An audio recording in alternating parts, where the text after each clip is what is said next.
Good morning. This is Dr. Matthew Dunn. I am so excited to talk with Larry Kim of Customers.ai. Larry, welcome. I have read and followed you for years.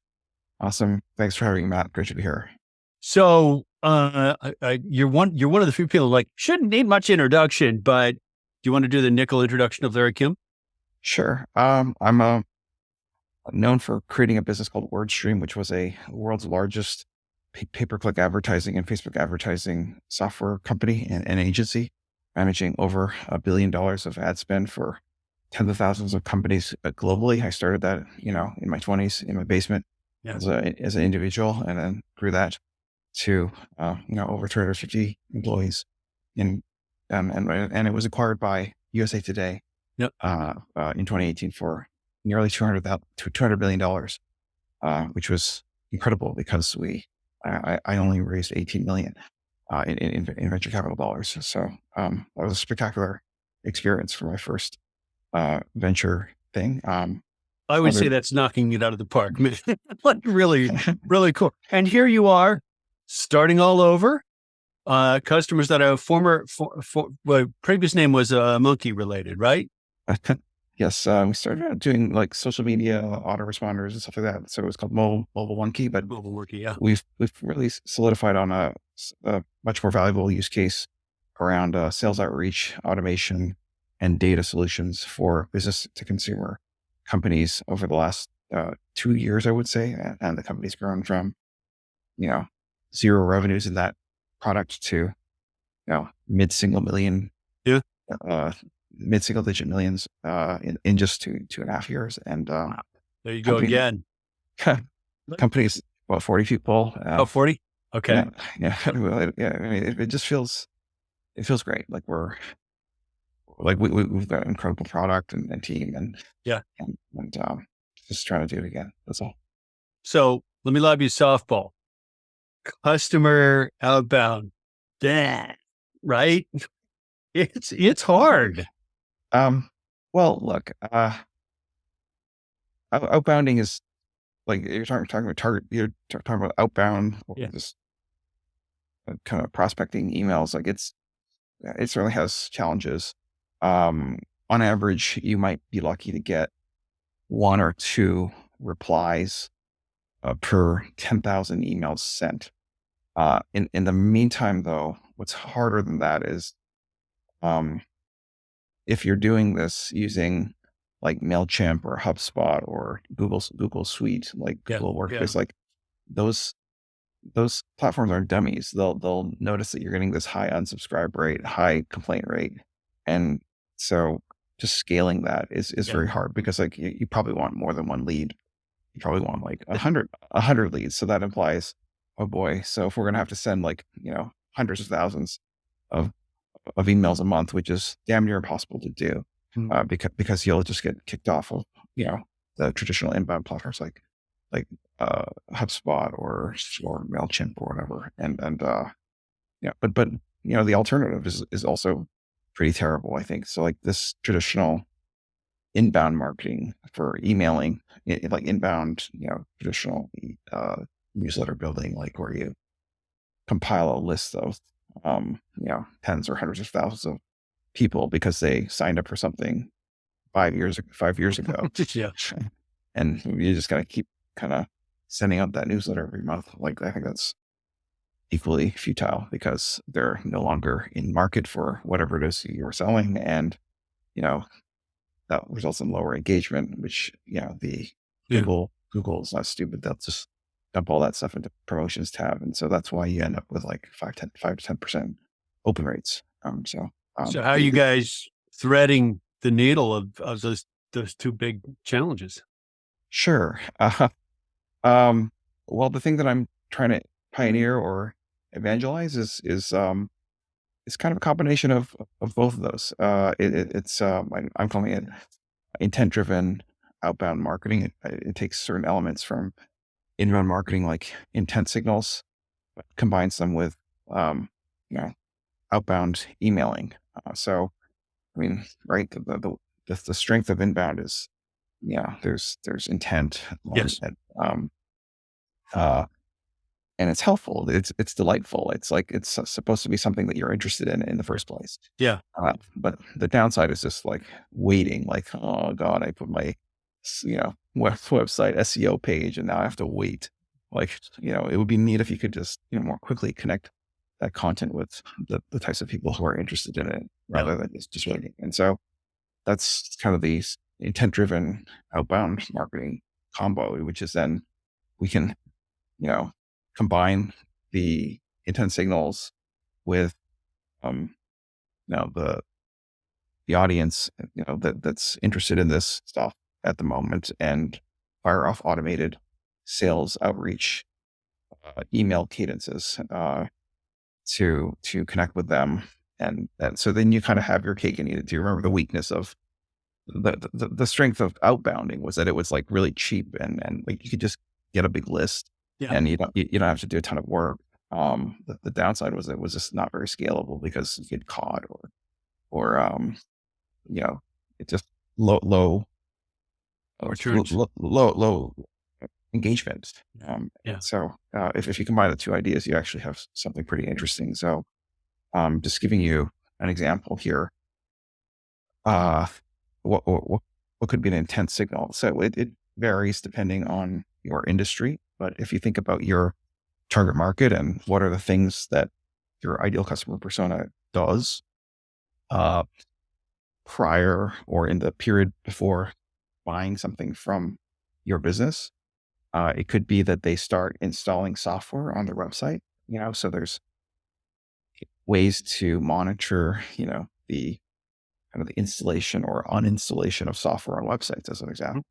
Or perhaps if you're like, like a realtor or agent selling office furniture or office leases or an office furniture company, maybe you're looking for people who are in the market of moving from one office to another. So there's a certain scent that is given off by that. Like you can subscribe to data feeds of, offices that are moving or offices that have raised a ton of money or offices that are doing a ton of hiring. Like there's different signals that you can harness, which you can then, use to trigger these outbound email sequences, which are incredibly helpful, especially when combined with generative AI, because now you don't have just a standard pitch, but a pitch that really sounds very helpful and thoughtful, and that can be like radically customized on a one-to-one basis,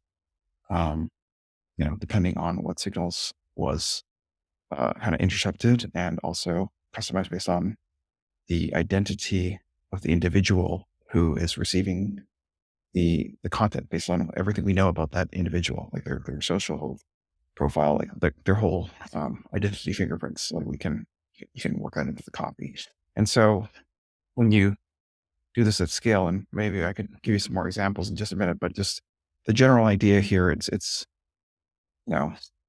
this is the most exciting thing in marketing, in my opinion, right now, right? Like if you're trying to break into the inbound marketing scene in 2023, good luck. Like, it's noisy out there.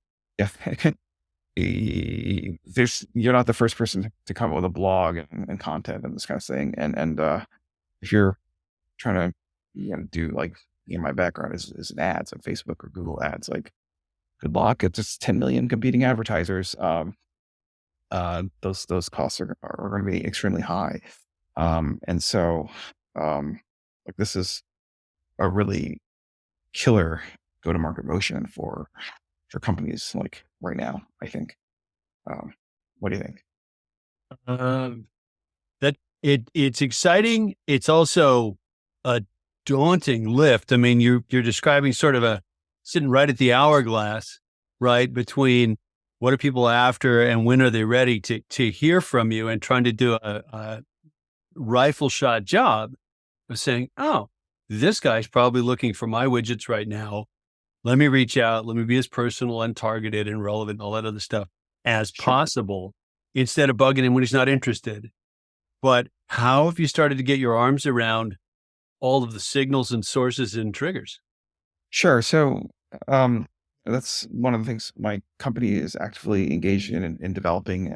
We're not the only companies that provide data and emailing solutions. Like there, you could sell yourself if you wanted to. Like there's tons of signals out there, and you could use Zapier to send signal from A to B to trigger to trigger an email. But like you have my company Customers.ai, and which I think is onto something really interesting.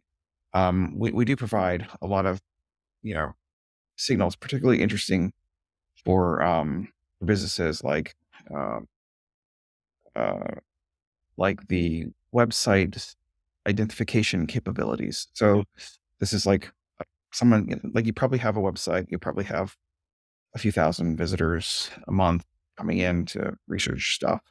And the holy grail would be like if we could only figure out who the heck these people were. Yeah. Right. Well, if you install my pixel, we can ID, 15, 20, 25% of those people. Okay. Like this is Matthew Dunn or this is Larry Kim. And it can then be kind of systematically, dumped into an AI powered email follow-up cadence. Okay. So the ROI on this thing is remarkable. Compared to traditional email capture, you might be lucky if you capture 1 or 2% of the people who visit your website. So we're talking like, 10 times more email capture, and you can configure the AI to kind of reflect back the user's website journey, like in the outreach. It's not just thanks for stopping by. It's thanks for looking at the rentals. Like, let me help you find a rental in Somerville. Like it can be very, very specific. Like even if they have 1,000 offerings, you see what I'm saying? Yeah. And then, the other thing that we have is we have a lot of information about the identity of the individual. So it's like this is Larry. He's got 2 boys. He's married. He lives in Cambridge. He leans this way politically. He's got these interests. Like, so we not only can figure out the identity of people who visit the site, but also we have a crap ton of data around this individual's interests, his behaviors, his past purchases, his or her, their, persona, like their identity. And that was always hard from a marketer perspective to incorporate into actionable campaigns, because it would be like, oh, that's really interesting to know. Like a lot of our customers like reality shows, or a lot of our customers like, like it was like these one-off insights that you would glean. Yeah. But here, using the power of generative AI, you can subtly make remarkable like infusions of personalization into sort of a templatized kind of email that makes the difference between like what is it? I think I was quoting 1 in 10,000 replies for traditional cold email. Like these typically get 60, 70, 80% open rates. Yeah. So, this is, I think this is the future of email marketing. And the crazy thing about this, Matthew, is that if done correctly, it'll actually rejuvenate your crappy inbound marketing efforts. Right. So makes sense. Yeah. You probably have some crappy, or not you, like people probably have some crappy email lists that they've been, like I call it the pile of emails. Okay. Like that they've been hoarding for 10 years. It's like a house list. Okay. Yeah. That thing, it's like, it's full of all dead emails, basically. People who like, there's like 5-10% open rates. Like, so you have a few like, that are interested still, but most have moved on. Yeah. The reason why those emails get characterized into promotions folder is because there's not enough like engagement to like the engagement score that Google uses for the promotions tab algorithm. There's not enough juice to get it out of promotions jail. Yeah. And so if you invigorate this with like a few thousand using the same, using your domain score and all this stuff. Like if you start doing targeted outbounding, Yes. with, instead of 5% open rates, but rather 60, 70, 80, Yeah. then Google starts noticing, oh, emails from this domain, they're very interesting. People care about them. I should probably not be dumping them all in the promotions tab. So there's kind of I call it the virtuous cycle. Mm-hmm. It's super, super exciting. Yeah. What debates have you had with yourself, with your team, with colleagues, with whoever about the checks and balances around privacy, volition, control in doing something like this? Look, I don't want to do anything like bad. Like I care very much about privacy. And I don't want to do a business that does anything illegal. Sure. So one thing that we don't do is we don't do Europe. So like there's just a lot of like regulations around GDPR and stuff like this, and there's just no way to thread that needle at all. So we just, if we see something that looks European, it gets self-destructs. USA, it's a little different. We have good old First Amendment. Congress shall pass no law that in any way impedes the right of free speech. So, we do have some regulation around canned spam and stuff like this, but that is largely, if you look at the summary, it's more about opting out. So giving people the right to swiftly and easily identify who is sending these emails and to be able to opt themselves out of them without much effort and in a quick and expeditious manner. And frankly, we have to do that, because if you don't do that, you'll get more complaints, and the more complaints you get, your reputation will drop, and it'll just screw up your entire delivery. So we are 100% CAN spam compliant, and the way that we're ultimately the customer is the arbiter of whether or not something is interesting or not. It's not me. Like I might be really excited about these emails, but it's whether or not they're engaging with it. Are they clicking, opening, forwarding, replying to them? Right. If yes, then that truly is interesting. And if it's like a 5, 10, 15% engagement rate, well, then who's doing this? Who's doing the spamming? Like, I think these old newsletters are just a bunch of spam. Like if you have like a, 15% open rate or 20% open rate, that's ridiculous. Like if I send you an email, Matthew, there's no reason you wouldn't open it, right? Like you would open it. It should be 100%, or it should be very close to 100%. And, if companies, have this kind of false indignation, like, oh, like this is bad, blah, blah, blah, like this, that's just dogma. That's just how could they be pointing the finger somewhere else? When they're sitting on these 10%, engagement rates of total, garbage. So, well, what I hear you describing for what you're doing is tightening the relevance cycle up considerably, right? 6 months ago, I may not have been at all interested in, I don't know, fill the blank, website on golf clubs. And if now I've decided I am, and I start shopping, and you've got a customer who's got, essentially got that instrumentation, and I'm using a consumer example, but leave that aside. Them reaching back out to me without making me jump through fill in the form hoops, I might go, oh yeah, I really was browsing those guys, and I really did look at this, and this. So I gave them a big old signal. Yes, I'm engaged. So them continuing the conversation seems a lot more acceptable than getting a cold email about something I'm not interested in. Right. Fair description? Yeah.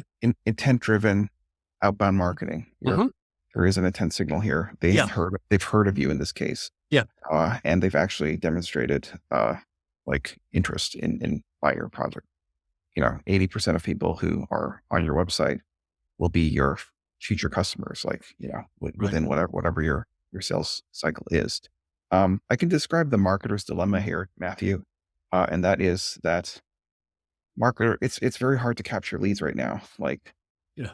if you're doing ads, you're paying $50 a click, and maybe you have a 2% conversion rate. So like you're paying $1,000 for these stupid email opt-ins. Yeah. And so like from the marketer's perspective, like they have worked so hard and spent so much money that they will never give away that lead ever, even 5-10 years from now. Like if they haven't unsubscribed. So so there's like almost a scarcity mentality at play here. And so what we're saying is like, maybe email marketers wouldn't feel that way if leads were abundant.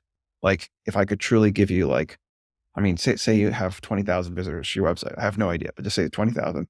Like if I could give you 4,000 emails of visitors per month, that's probably like, 20 times more than you're capturing using your pop-ups, stuff like this. Absolutely.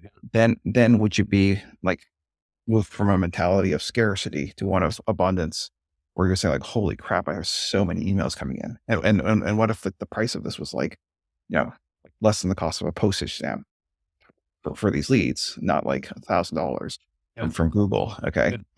Then what you would change your mindset to being more like, now that I have so many leads, I need to maximize for deliverability rather than size of list. Right.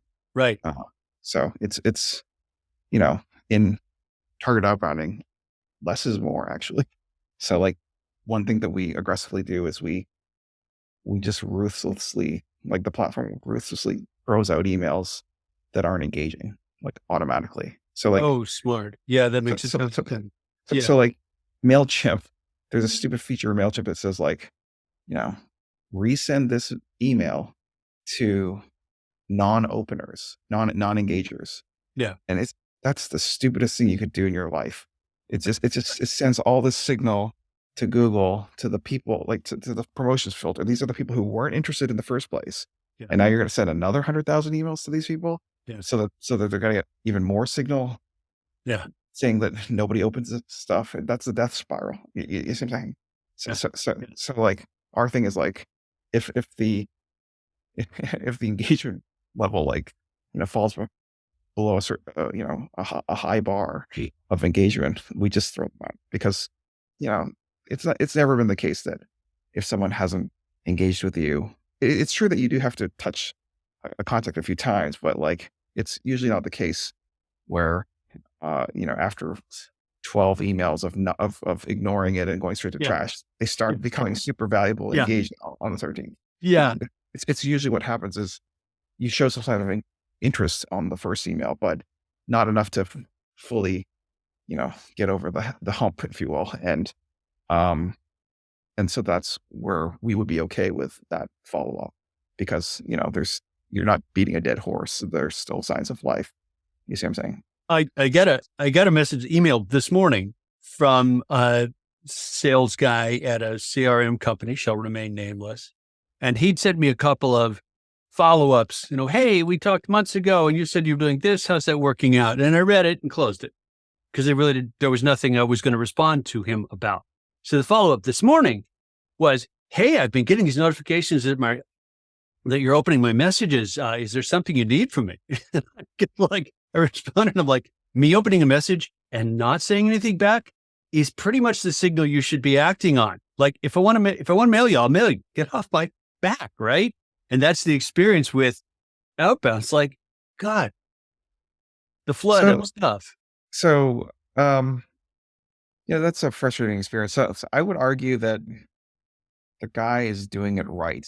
Okay. So, well, from a deliverability standpoint, it would be worse. The same thing as a customer standpoint. That's my point. You would want to send more emails to the engagers, the people who are opening. Yeah. Because then Google will see like, oh wow, there's everyone who ever gets one of these emails from, Customers.ai, seems to be opening it. And that'll send the signal to the promotions tab to not dump them into the dumping ground. It's a little annoying. And so, if there was a connect, like, stop sending me emails, then what I would suggest is that the company rapidly remove you from their list because you're at the biggest risk for complaining, and it's the complaints that kill domains. Like if you're going to burn Yeah, but them. I'm not making a point very well. I agree with what you said about the value of the deliverability signal in that case. And yeah, the guy's doing it right. It's like, oh, this guy's opened my last 3 messages this week. There's some interest there. Agreed. But if I wanted to reply to him, I'd reply to him. Sure. Making it my problem to tell him, shut up and leave me alone is what I don't agree with. Sure. There's a pecking order of engagement signals. Replies are the best, forwards are the best. Like link clicks, clicks are, second best. And then the worst is just an open signal. Like that's especially in an MPP world. Yeah. So, maybe that company should increase the kind of minimum bar for engagement to be like a click or like a reply or a forward. Yeah. Or I wouldn't have I'd be okay with. And my guess, it's pretty sophisticated companies. So my guess is this is what they do. If I open 3-4 times and nothing happens after that, there's a point where they should go, just because multiple opens. So you could like, and our software does this. It's like, you could say like, I'm looking for 3 opens or 5 opens but as soon as they reply, send me a like a Slack notification or something like this. Yeah. Like there's, you can come up with a pecking order of what you consider to be a like official no line versus just a nibble. And, you want to be efficient, and you shouldn't set that bar too low because you'll just be annoying people who aren't interested. And they're the ones who, as you said, you really got to be careful of, because if I dumped them in the spam folder, that actually starts to create a quite a big signal that he doesn't want. Right. It's kind of a death spiral. Yeah. Yeah. It's interesting how big a role the inbox guys, particularly Google, play here. I mean, in a really simplistic sense, Customers.ai is an AI grappling with Google's AI around domain reputation and promotions tab placement and stuff like that. It's like you got 2 silicon entities doing a massive game of chess with each other. There's nothing like when I use AI to send emails, there's nothing to fingerprint. Like if every email is different and customized, like not just in a kind of a templated manner, but really different. It like we can talk about different things and different features, different benefits, and different products. Then,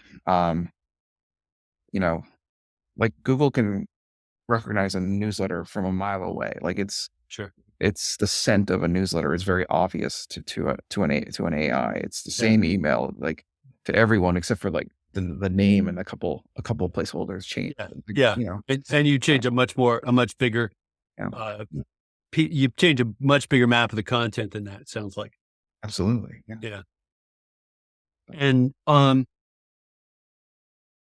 how recent is, generative AI sort of blown up in public consciousness in the last 6 months, but just from what you're saying, I'm guessing you've been working at this for a good bit longer than that. We've been working the generative AI for just about a year. So, I wouldn't say that we were ahead of the market by a super long time, but we just felt that we had such an incredible use case for AI. So that we had all this data around users' website sessions and all this data around people's identities. And so we felt that this wasn't just another stupid like AI startup where you add a ChatGPT integration and suddenly you're like an AI company. Like we do use our own LLM. We ingest the content of your website so that we can speak your language. Sure, makes sense. So we do develop our own LLMs for the customers, and then we customize that using our unique data that we have about customers in the United States of America. Charge to consumers. So like it's I think this is an idea I think this is very disruptive to the way that email marketing is done, which I think is really like the current way of like, Yeah. well, make a big pile of emails and, a million of them, 500,000, whatever, Yeah. and run like weekly newsletters. Yeah. I think Yeah. that's crazy. Well, and my thought bubble as you were describing the generative AI work there was like, this is not your grandmother's dear first name mail merge. Right? You're a long ways past that. And it hasn't worked by the numbers. It hasn't worked in forever. Right. If I get a Yeah, dear Matthew email, I'm like, oh, for God's sake. Right. yeah, Um, like MailChimp even publishes like benchmarks for open rates for different industries. It's like, yeah. mid mid to high single digits, Yeah. Yeah. which means, that means like 95% of people aren't that interested in Yeah. this. Yeah. Yeah. They should, It's from a human communications perspective, it's a 95% fail, not a it, 5% success. it should be the opposite. Yes. You Agree. should be shooting for 90% open rates. Yeah, no, absolutely agreed. But um, you can't get there. I think this is what you're saying, and I certainly agree with it. You can't get there with the conventional sort of, well, let's nibble at a couple of little things and hit send to a million, right? It's like it's the same content. Why would anybody give a crap? We can all smell it a mile away. Yeah, it works both sides of the equation. So the algorithm can't really fingerprint it as easily. Um, but also like you're generating like these really delightful subject lines Mm. that really resonate with people. And so it generates the engagement that is required to have the escape velocity from Yeah. promotion tab purgatory. Yeah. Yeah. Well, and to get the open, I mean, you mentioned subject lines. Let's go there, right? It's like, I hate to say it, but I scanned down my inbox on who and what did they say before I ever opened the message. And I don't think I'm the only person that does that. That's right. That's right. So this is, it's just not really fair to like a, you know, a product like Mailchimp. We use that for, our modest, newsletter work. And don't worry, we don't keep people on there for 10 years, but like we do have a Mailchimp subscription, and it does have an A/B testing, subject line thing, but Yep. we put two. Okay. So it tries to choose between one or the other, like this other one, like, what we do for our prospecting. It's, customized at scale. So Yeah. it's a one-on-one, uh, everyone gets a different spin. So you guys are already at one of the future points of email, which is honestly, really real personalization of the message. But Based on the users, signals, in based intent, on yeah. their browsing thing, based on their identity, and we're expanding the universe of different things to key off of. I listed a couple ideas, like maybe it could be like a website signal, or maybe it could be like a kind of like a search signal. It's like there's ways to figure out what people are searching for. And like I'm looking for, a lawsuit or something, like, either there's ways to generalize this to, a ton of other signals. Texting is part of your world as well, correct? It is, it's becoming extremely regulated. Um, I wouldn't recommend using something like PostScript or something to do like mass texting and like treating it like a distribution list, like an email distribution list, and I'm going to blast 100,000 emails. Like, yeah, you'll get hit with, Expensive hobby too. so you'll get, there's so many fines, Yeah. and et cetera, et cetera. Yeah. What I do think is acceptable. Like nobody is like reading your text. Okay. Like what they're looking for is the complaint rate. Okay. And then if you get a high enough complaint rate, then, Twilio or whatever your provider will shut you off. Okay. Yeah. So, there are, interesting ways to combine what we're talking about here with intent-driven outbound emailing, uh, with texting in a way that doesn't generate a ton of complaints. And that is to, in your follow-up sequence, not just sending up follow-up emails, but also, Matthew, we have sending you a text message, like, that's again personalized at scale. So like has something to do with your identity and your intent. Yeah. And that also references that this is a follow-up. Yeah. Okay. So uh, meaning don't take a list of 100,000 things, phone numbers, and blast them all your offer. Do an email offer to 100,000 people, see who's interested, see who's clicking and replying. And then as one of the follow-up options, use generative AI to generate the text message, Mm-hmm.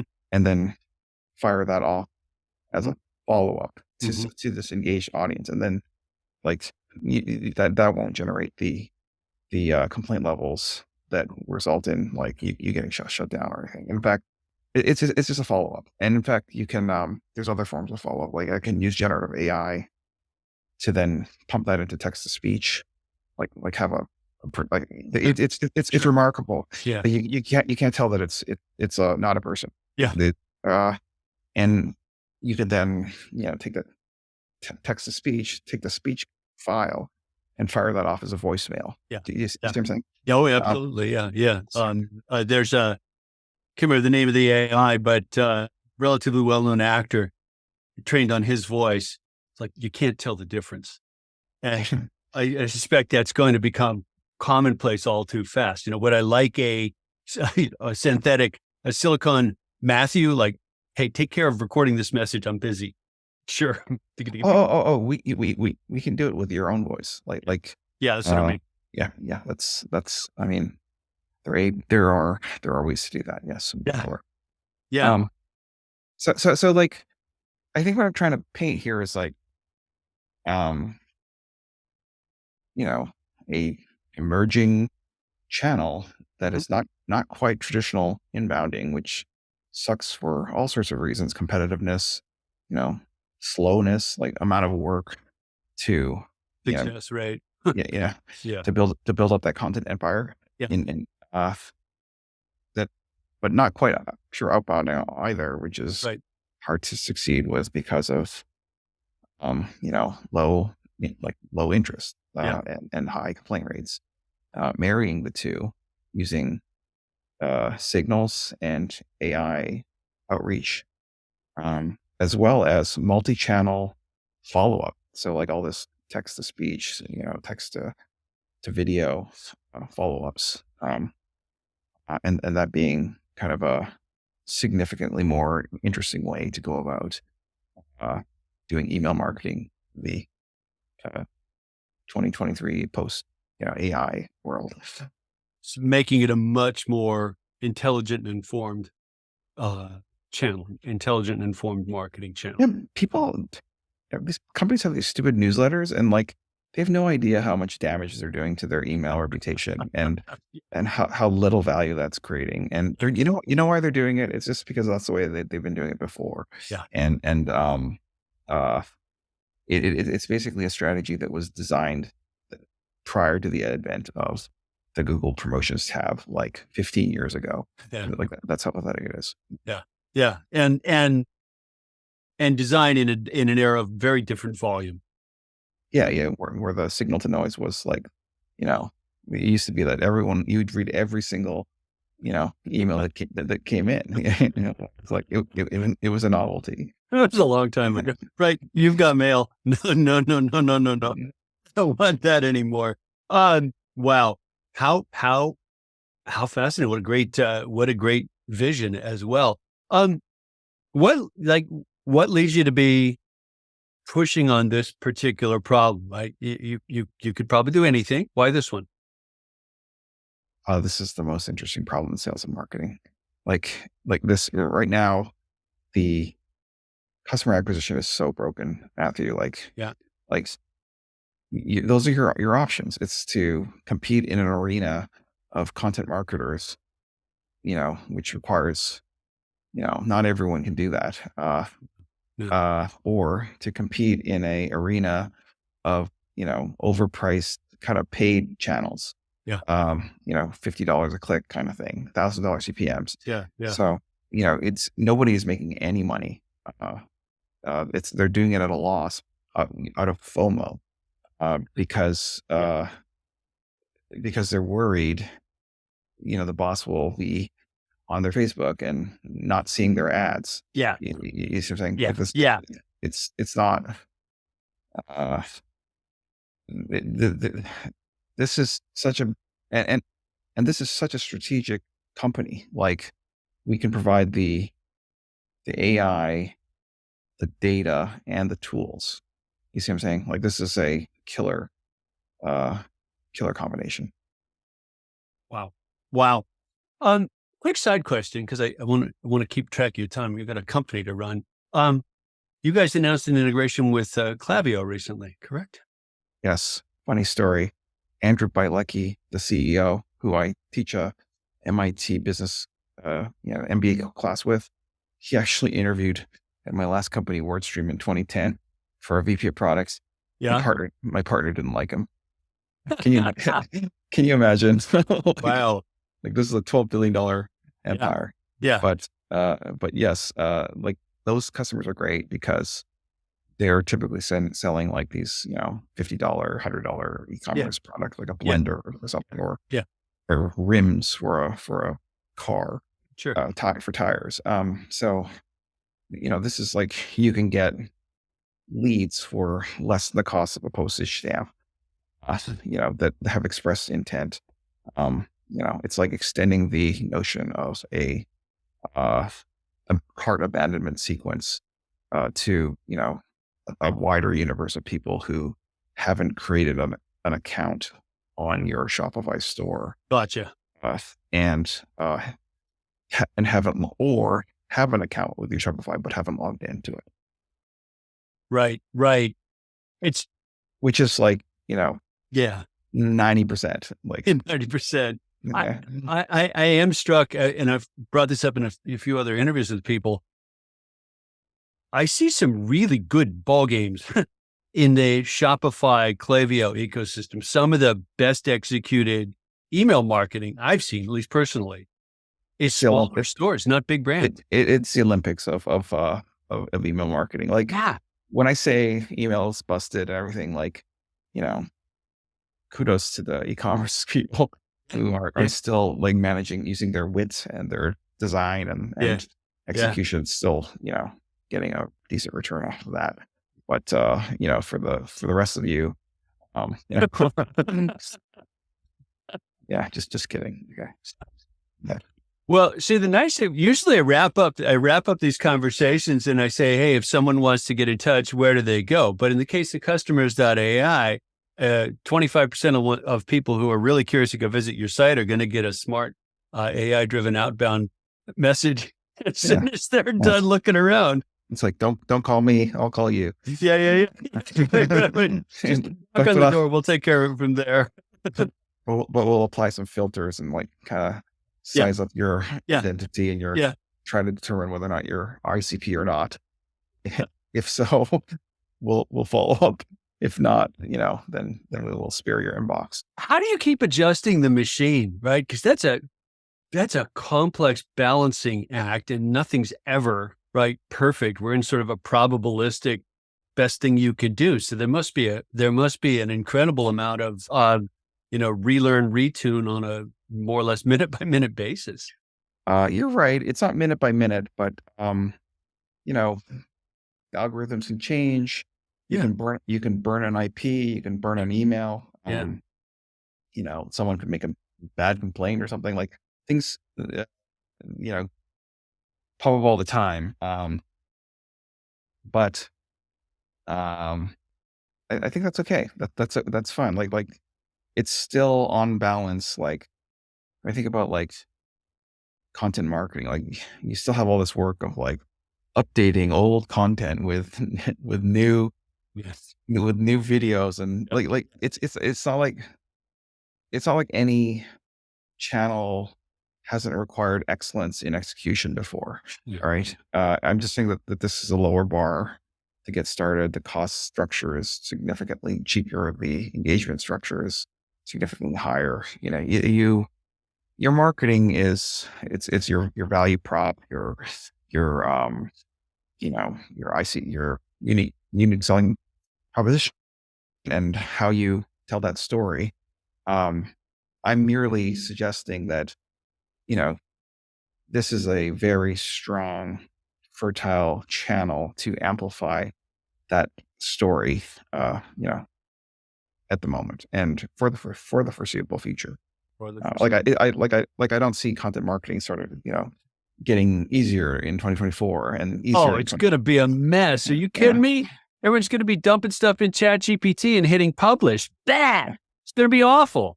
yeah. And I don't see the ad prices getting cut in half either. No. It's it's going to be Mr. Toad's wild ride. It is kind of exciting, right, to see the AI Sputnik moment sort of juice everybody. And I said to a colleague the other day, I haven't seen this kind of energy like since early.com, where everyone's starting to think about what's possible and speculate wildly. And it's fun to see that come back, but it's going to upset a lot of structures that were, working and then aging out. And I think it's going to make some of the things that were already broken, obviously broken now. Content marketing, one of them. You're just seeing the tip of the iceberg here. It's just like, think about our vision isn't just to have the best email campaigns and lead generation strategy. We want to displace the entire, like big chunks of the sales and marketing stack, like, through AI. We're starting here, of course. But there's more ambitious plans, I love it. Love it. You're swinging for the fences again, man. That is really cool. Well, it doesn't really, it's actually not significantly harder to raise a target than like to shoot for something like hard and valuable versus something dumb and easy. So, might as well go for it. Got to do the work either way. Well, that's the closing statement right there. That what you just said, lead line when we publish this episode. So, wow, we ran over time. My apologies. I knew it would be a fun conversation, though. I'm really glad to have the chance to talk with you. Awesome. Have a great day. Thank you, listeners. You as well. All right. My guest has been Larry Kim at Customers.ai.